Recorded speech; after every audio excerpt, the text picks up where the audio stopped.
I was stupid for dropping out of college and going all in. I went against the odds. If I wanted to create a statistical analysis of how I'd be successful in life, dropping out of school and creating a crazy decentralized application was not the way to do it. But it worked. It worked. So let's talk about exchanges and wallets. This is a big thing, and I think one of the things, I was reading an article or a note, I think it was from either Vitalik or Vinny Lingam or one of these guys, and they were talking about one of the problems now why banks more money's in the conventional banking world. It's very simple. Whereas wallets are complicated for people, and people are having to learn these new things like private keys and, oh my gosh, I store it, in cold storage and hot wallet. It's like very confusing for people. To be your own bank, which you're allowed to kind of do with crypto, is scary to people. Mm-hmm. So what do you think, for people new in the game, let's talk about your initial purchase of some of this cryptocurrency, whether it be the big ones, Bitcoin, Litecoin, Ethereum, or the alternative coins. We've talked about Stellar, and we've talked about Ripple and stuff. Where do you recommend people start buying? Do they buy? Coinbase is the biggest. Yeah. What others do you like? If you're in the U.S., Coinbase is really your best option. I mean, unless you're comfortable with a traditional financial exchange and that trading interface, Coinbase has this GDAX, which is like that. Kraken, I think you can buy from now, and there's Gemini out of New York. That's those three you like the best. Well, no. So those are good for exchange interfaces. Yes. If you just want a simple buy-sell interface, Coinbase is the best. Circle used to be great, but they shut down that business a while ago. I'm sure they're regretting it now. I don't even know. I mean, Coinbase, now let's talk about to buy altcoins, because Coinbase, you're not necessarily buying, Ripple, you're not buying Stellar, you're not buying Sense, you're not buying, so where do you recommend people buy for the alternatives? So first of all, don't keep your money on the exchange if you're comfortable securing it yourself. There's a massive amount of exchange risk. These exchanges get hacked, and Bitcoin crypto is like cash. It's not like a stock. It's not like a wire. It's not like a credit card charge. So once it's gone, it's gone. Yeah, if you lose your cash, if you leave 10,000, if you have my true story, my dad came once in my life. I didn't grow up with my dad, but once in my life, when I started making a little bit of money, I sent him a ticket. I said, let's go on a trip to Puerto Rico. Only trip I ever did in my life with my dad. So he flies in, meets me in Puerto Rico, and he's having a heart attack. He's not literally, but he's like, Ty, this is the worst day of my life. I want to go back to LA. I'm like, Dad, what happened? He's like, so my dad was unbanked. One of the things that crypto is going to help with is unbanked. My dad was born in Harlem, not to a wealthy family. His dad worked in the mechanic in the subway system. Harlem is not a rich place. My dad never has had a bank account in his life to this day. He's never had a credit card. He doesn't trust it. My dad went to prison, so he doesn't love the system. And so he kept in cash. So we're in Puerto Rico, and he goes, I had $3,000 in my sock. And my sock is not in my luggage anymore. You lose it. You lose $3,000. You can't walk up to somebody, even if you saw them steal the cash from you, unless you have proof, video of them taking it. They are just like, I already had $3,000. You're gonna have to snuff them. You're gonna have to don't snuff them. But that we know how Jeremy thinks. He may murder you if you steal it. But don't steal my money. Yeah, don't steal your money, or he has Pablo Escobar's cousin coming for you. So let's talk. So if you put money on exchange and the exchange folds, what's the one you were talking about earlier? That folded exchange? Circle. No, not Circle. You're talking about earlier, the big one that got hacked. Mailbox. Yeah. So there's precedent for these things disappearing. So if you're going to take your money, so Gemini, Kraken, Coinbase, if you're taking your money off, okay, what do you like? Cold storage is really good. So I like Coinbase because they're insured. Yes. So unless you're responsible, which you probably will be if you get hacked, but if they get hacked, all their money is insured up to every single coin that they hold. Does it have a limit though on FDIC? No, it's a broader insurance than that. They don't have FDIC so insurance. Keeping it in Coinbase is it's fine if you're going to keep it on exchange. If you have good security and don't have your phone number used as a recovery option. Do you use a Google Auth? Yeah, so use Google Auth, and then that's an app you download called Google Authenticator. It's on your phone. It continually changes numbers when you go to log in. That way, if somebody stole your password, they would need your phone. Yes. So don't let your phone be stolen, by the way. Yeah, and it's same with your email addresses. They should not have a recovery number that's associated with your public phone number. Get a Google Voice number or something. Yeah, because if you use your main phone number and that thing goes down, I mean, there's been instances where people have called in. This happened. Swapped. No, this has happened to every single person I worked with. I'm the only one of my close colleagues I know. So is that using a Google number? Was that a trick? No. So what? Well, yes. So that's why they didn't get me. They couldn't transfer because them. my phone number wasn't associated with any of my online accounts. So that was really big. But if you want to secure your crypto, hardware wallets are a great place to start. Trezor. Yeah. I just got my Ledger Nano Blue, which is like a little iPad where you can see all your cryptos on. You believe in a dedicated laptop? One of my trader buddies, he's like, dude, I got a laptop I don't use for anything else. I should. I should 100% have my own laptop, like a little Chromebook. It's fine. It costs $200, $150 off Amazon. And you should probably do all your trading on that. You should use a VPN. Tape it to your body, sleep with it. And wear an explosive vest, so if anyone tries to take it, at least you're going with it. It's real simple to do. You just walk around with stuff strapped to your body. But hardware storage is a really good place to go. But really, any uninsured exchange is a bad place. But if you want to buy alts, there's Poloniex, there's Kraken, there's BitTorrent, there's Binance, which my friends have been raging about. I haven't used it yet. Poloniex, BitTorrent's kind of the biggest. Yeah, those are the big ones. But Binance is based out of South Korea. Well, who knows? Because South Korea just kind of banned Bitcoin banking illegally. Let's talk about this for a second. Our government's going to have a little, I could see this coming to a place, right now it's not big enough that it's threatening fiat currency. It's not quite there yet. Right.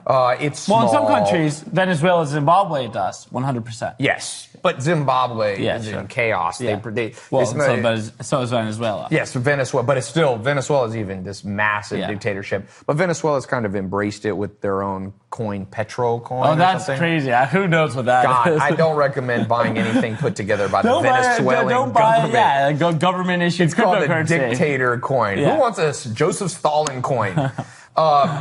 So, do you think there comes a time when the U.S. government, this happened in Russia, this happened in China, this happened in Korea, do you think there is a time where the U.S. government goes, hell no, and they'll say that it's a threat to the stability of the U.S. finance system and the global economy, so they're going to have reasons to come in. What's your worry there, if any? So 4 years ago when I got into this industry, that was the number one existential threat to crypto. Yes. And then since then, it's actually much more become internal strife, especially within Bitcoin. But now moving forward to today, after having suffered so many hacks, so much bad PR, so many bad things have happened in crypto, I'm now actually convinced once again that probably the largest real long-term threat to crypto assets are probably state actors, primarily the United States. That being said, usually you don't hear it that way. Usually state actors is like bad actors. No, it's really just the United States. And I'm pretty sure that's not a real threat. We've done such an incredible job as an industry going and being proactive with legislators, with regulators. We have our own caucus in Congress, the Blockchain Caucus. I've met with many of those senators and House representatives, and they get it. And there aren't really any true enemies of crypto. Now, what I think will happen is that eventually, just like what's happening in China and Russia, where they're creating their state-issued, distributed ledger-based cryptocurrencies, but that will be stable and obviously issued by the government.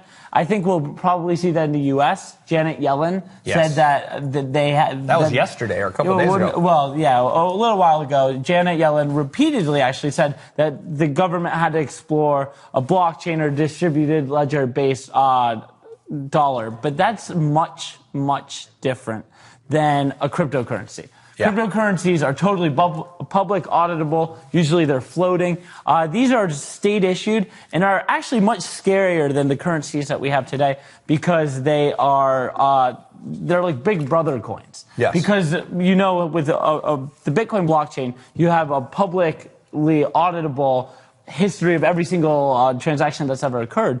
But with US-backed cryptocurrency, they know who's making every transaction, what you're transacting, a level of detail that is not currently available in conventional cryptos. Just remember this.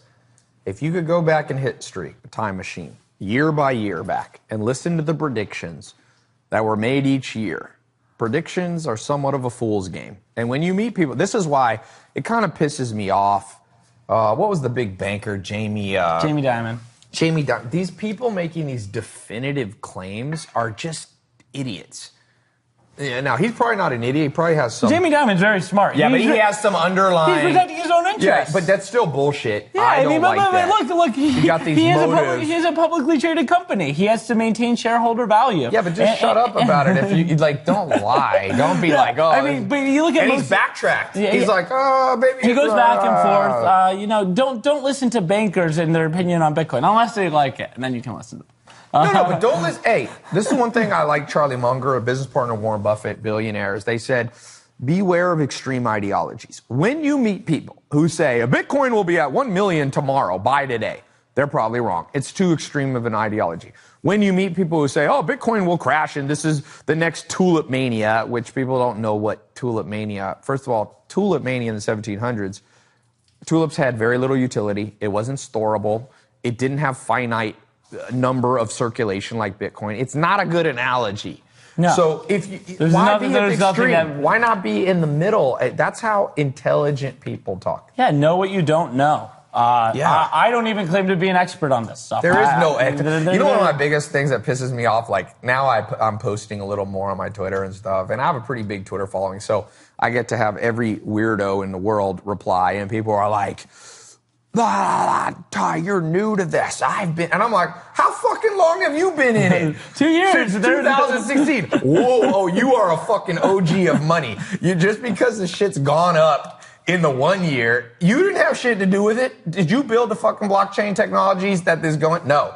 You read 3 blog posts, 2 Reddits, and 1 Steam article, and you are now the expert and mad at me for coming in. And one guy admitted, at least he was intellectually honest. He's like, well, I'm kind of salty because I was in it before you. And I'm like, this is not some hipster bullshit where, the hipster stereotype is like, I heard of this band first. Well, fuck you. I heard of it second. 2 is bigger than 1. Well, 2... It's Metcalfe's law. It's the power of the network is greater with every additional participant in the network. You want more people. The more people that buy, the higher the price goes. Yeah. And the more we win because people are too stupid to think that. It's not a competition. This is not an And the whole technology is decentralizing money. To decentralize money, you need networks. The world decentralized doesn't mean 17 people in their basement know about it. And just because you know the name of this, I'm going to start challenging everybody who's a hater and says they're an expert. I'm going to be like, okay, show me lines of code you're writing on a blockchain technology. And if you really are writing code and you are like a foundational, fundamental person in this world, then you are a true expert. But I push back. But those people are too... Well, I'll push back because you're probably an expert in 1 blockchain. You probably know Bitcoin really well. You don't know Ethereum. Yes. You don't know anything about XRP. You don't know anything about any Tezos and Filecoin. Like, you can only focus on one thing, and thus none of us are experts. We're all constantly learning. The whole point is we're trying to not have centralized experts.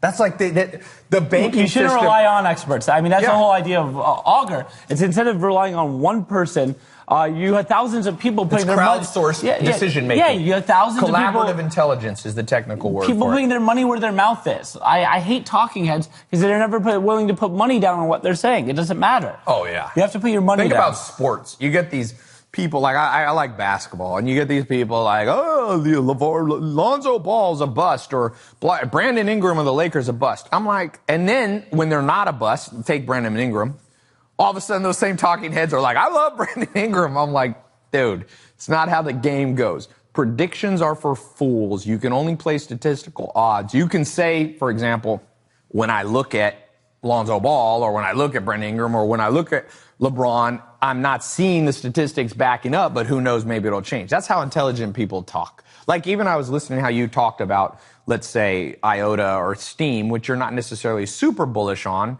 but you're like, look, I don't know a ton about them. For me personally, I'm not buying them. You know what I mean? And that's how smart people talk. So be very careful, especially in this game. Early adopters are often great people and are often weirdos. Oh, And so, total freaks. God, I go to some crypto events and I'm like, this will not become widespread if these are these spokespeople, because people might be worried that these are axe murderers. Some of them are axe murderers. Like, yeah, and we're all weird in our own way. I'm not trying to disparage anybody. Look at anybody. what's happening on Hollywood. There are a lot of predators out there, freaks. There's good people and bad people everywhere. There's early adopters that are good.